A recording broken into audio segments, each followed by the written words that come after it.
बिस्मिल्लाहिर्रहमानिर्रहीम अस्सलाम वालेकुम। दिस इज़ डॉक्टर मोहम्मद सारम और इस वीडियो में आज बात होगी हम मेटाबॉलिज्म सिस्टम को इम्प्रूव कैसे कर सकते हैं।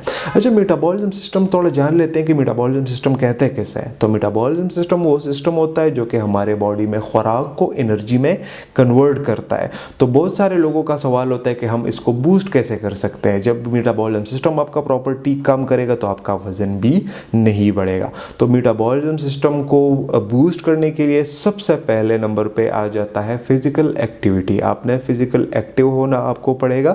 जब आप फिजिकल एक्टिविटी करते हो या फिजिकल एक्टिव होते हो तो आपका मेटाबॉलिज्म उसके साथ बूस्ट होता है। बहुत सारे पेशेंट्स को अक्सर हम कहते हैं कि आप फिजिकल एक्टिविटी को अपने डेली लाइफ रूटीन में शामिल करें या फिजिकल एक्टिव रहा करें, तो आगे से कहते हैं कि उनकी जो लेजीनेस होती है वो उनके और उनके फिजिकल एक्टिविटी के दरमियान बैरियर बन जाती है। लेजीनेस के थ्रू कोई नहीं कर सकता। कोई कहता है कि हमें फिर दर्द होता है, कोई कहता है हमें थकावट फील होती है, तो उसकी वजह से ये फिजिकल एक्टिविटी नहीं कर पाते या करना नहीं चाहते। तो मैं आपको ये बता दूं कि अगर आप बेड पे लेटे हुए हो तो आप बेड तक ही महदूद रहोगे। अगर आप कुर्सी पे बैठे हुए हो तो आप कुर्सी तक महदूद रहोगे। और अगर आप फिजिकल एक्टिव हो, रनिंग कर रहे हो, तो फिर आप उधर तक महदूद रहोगे। जितना आप फिजिकल एक्टिव रहोगे उतना आप ठीक फील करोगे। अच्छा, इसमें फिजिकल एक्टिविटी में एक और फैक्टर आ जाता है कि जब एक बंदा एक्सरसाइज करता है या फिजिकल एक्टिव होता है तो उसका स्ट्रेस लेवल कम होता है। और स्ट्रेस लेवल जितना कम होगा उतना मेटाबॉलिज्म सिस्टम आपका प्रॉपर वर्क करेगा। जितना स्ट्रेस लेवल ज़्यादा होगा उतना मेटाबॉलिज्म सिस्टम आपका वीक होगा। और मेटाबॉलिज्म के अलावा भी जो फिजिकल एक्टिविटी है आपको बहुत सारी हेल्प्स करती है। जैसे कि आपको शुगर से बचाती है, ब्लड प्रेशर के मर्ज से बचाती है, कोलेस्ट्रॉल के अप एंड डाउन से बचाती है, वगैरह वगैरह, कोलेस्ट्रॉल ज़्यादा होने से बचाती है। अच्छा, दूसरे नंबर पे आ जाते हैं फ्रीक्वेंट मील्स। अब फ्रीक्वेंट मील्स किसे कहते हैं या क्या होती है?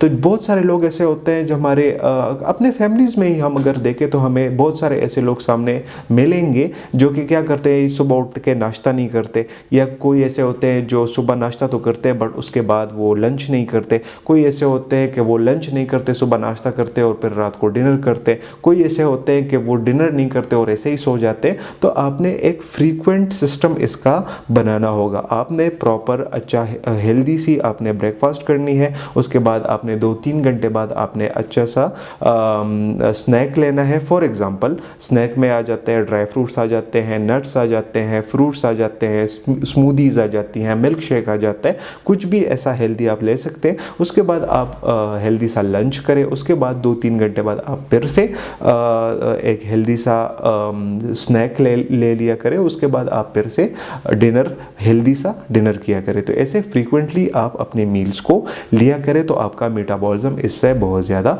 बूस्ट होता है।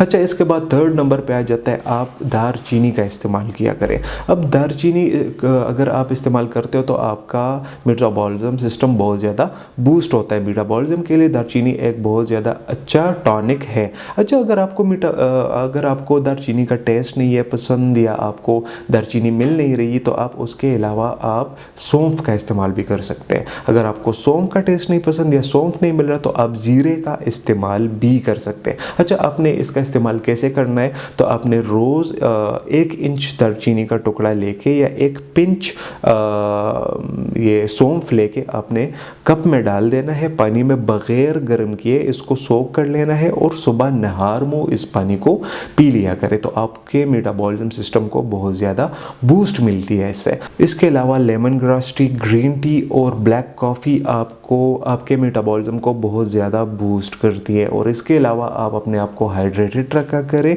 अपने आप को पानी की कमी ना होने दे, पानी ज़्यादा पिया करें। तो ये सारी चीज़ें आपके मेटाबॉलिज्म सिस्टम को बूस्ट करती है। तो आज की वीडियो बस यहीं तक थी। उम्मीद करता हूँ आपको इन्फॉर्मेटिव लगी होगी। चैनल पे विजिट करने का बहुत बहुत शुक्रिया। See you in the next one. Allah हाफिज़।